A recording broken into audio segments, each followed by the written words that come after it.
It's story time with AliD. Tonight's story is Puss in Boots. A certain miller had 3 sons, and when he died, the sole worldly goods which he bequeathed to them were his mill, his donkey, and his cat.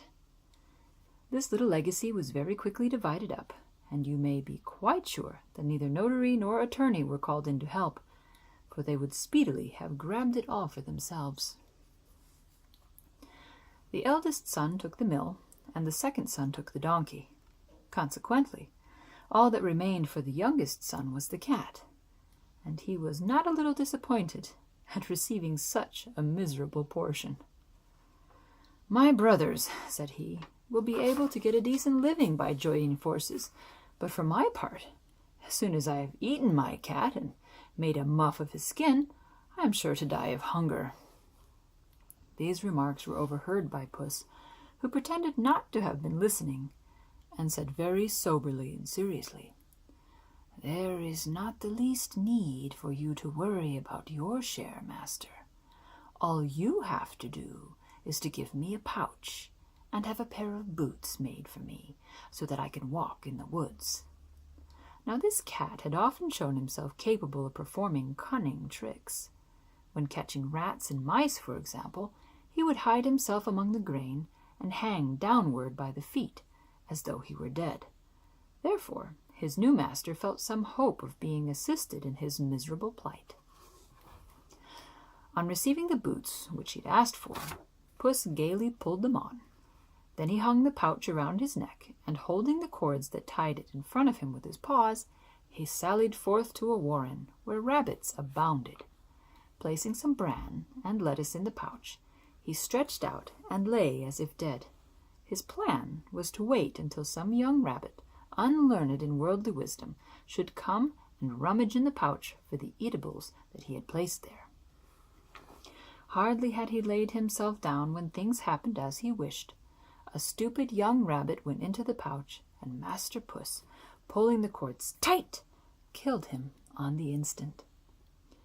Well satisfied with his capture, Puss departed to the king's palace, where he demanded an audience and was ushered upstairs.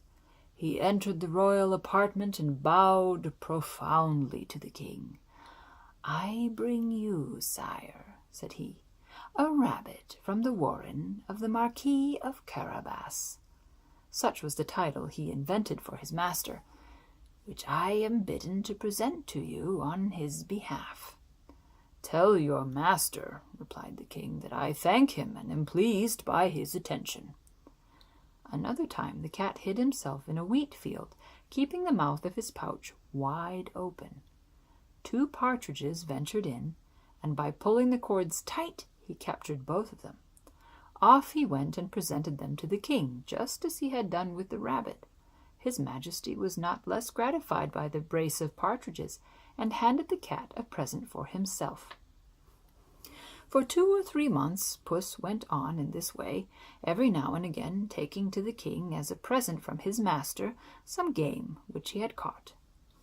There came a day when he learned that the king intended to take his daughter, who was the most beautiful princess in the world, for an excursion along the river bank. "If you do as I tell you," said Puss to his master, "your fortune is made. You have only to go and bathe in the river at the spot which I shall point out to you. Leave the rest to me." The so-called Marquis of Carabas had no idea what plan was afoot, but did as the cat directed. While he was bathing, the king drew near, and Puss began to cry out at the top of his voice, "Help! Help! The Marquis of Carabas is drowning!" At these shouts the king stopped the carriage. He recognized the cat who had so often brought him game, and bade his escort to go speedily to the help of the Marquis of Carabas. And there's the picture.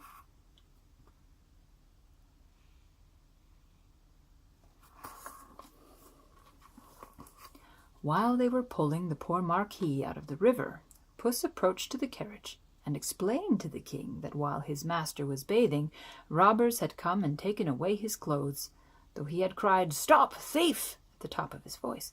As a matter of fact, the rascal Puss had hidden them under a big stone. The king at once commanded the keepers of his wardrobe to go and select a suit of his finest clothes for the Marquis of Carabas. The king received the Marquis with many compliments, and, as the fine clothes which the latter had just put on set off his good looks, for he was handsome and comely in appearance, the king's daughter found him very much to her liking. Indeed, the Marquis of Carabas had not bestowed more than 2 or 3 respectful but sentimental glances upon her when she fell madly in love with him. The king invited him to enter the coach and join the party. Delighted to see his plans so successfully launched, the cat went on ahead and presently came upon some peasants who were mowing a field. "Listen, my good fellows," he said. "If you do not tell the king that the fields which you are mowing belongs to the Marquis of Carabas, you will all be chopped up into little pieces like mincemeat." In due course, the king came along and asked the mowers to whom the field on which they were at work belonged. "It is the property of the Marquis of Carabas," they all cried with one voice, for the threat from Puss had frightened them. "You have inherited a fine estate," the king remarked to Carabas. "As you see for yourself, sire," replied the Marquis, "this is a meadow which never fails to yield an abundant crop each year." Still traveling ahead, the cat came upon some harvesters. "Listen, my good fellows," said he. "If you do not declare that every one of these fields belongs to the Marquis of Carabas, you will all be chopped up into little bits like mincemeat." The king came by a moment later and wished to know who was the owner of the fields in sight. "It is the Marquis of Carabas," cried the harvesters. At this the king was more pleased than ever with the Marquis. Preceding the coach on its journey, the cat made the same threat to all whom he met, and the king grew astonished at the great wealth of the Marquis of Carabas. Finally, Master Puss reached a splendid castle which belonged to an ogre. He was the richest ogre that had ever been known, for all the lands through which the king had passed were part of the castle domain. The cat had taken care to find out who this ogre was and what powers he possessed.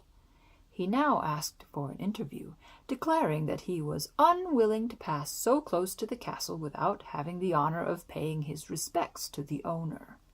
The ogre received him, as politely as an ogre can, and bade him sit down.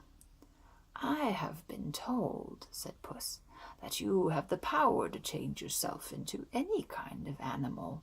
For example, that you can transform yourself into a lion or an elephant." "That's perfectly true," said the ogre curtly, "and just to prove it, you shall see me turn into a lion." Puss was so frightened on seeing a lion before him that he sprang under the roof, not without difficulty and danger, for his boots were not meant for walking on tiles. Perceiving presently that the ogre had abandoned his transformation, Puss descended and admitted having been thoroughly frightened. "I have also been told," he added, "but I can scarcely believe it, that you have the power to take the shape of even the smallest animals. For example, that you can change yourself into a rat or a mouse. I confess that to me it seems quite impossible." "Impossible?" cried the ogre. "You shall see." And in the same moment he changed himself into a mouse, which began to run about the floor. No sooner did Puss see it than he pounced on it and ate it. Presently the king came along, and noticing the ogre's beautiful mansion, desired to visit it. The cat heard the rumble of the coach as it crossed the castle drawbridge, and running out to the courtyard he cried, "Welcome, your majesty, to the castle of the Marquis of Carabas." "What's that?" cried the king. "Is this castle also yours, Marquis? Nothing could be finer than this courtyard and the buildings which I see all about. With your permission, we will go inside and look around." The Marquis gave his hand to the young princess and followed the king as he led the way up the staircase. Entering a great hall, they found a magnificent banquet there. This had been prepared by the ogre for some friends who were to pay him a visit that very day. These friends had not dared to enter when they learned that the king was there. The king was now quite as charmed with the excellent qualities of the Marquis of Carabas as his daughter. The latter was completely captivated by him, noting the great wealth of which the Marquis was evidently possessed, and having quaffed several cups of wine, the king turned to the Marquis, saying, "It rests with you whether you will be my son-in-law." The Marquis, bowing very low, accepted the honor which the king bestowed upon him. The very same day he married the princess.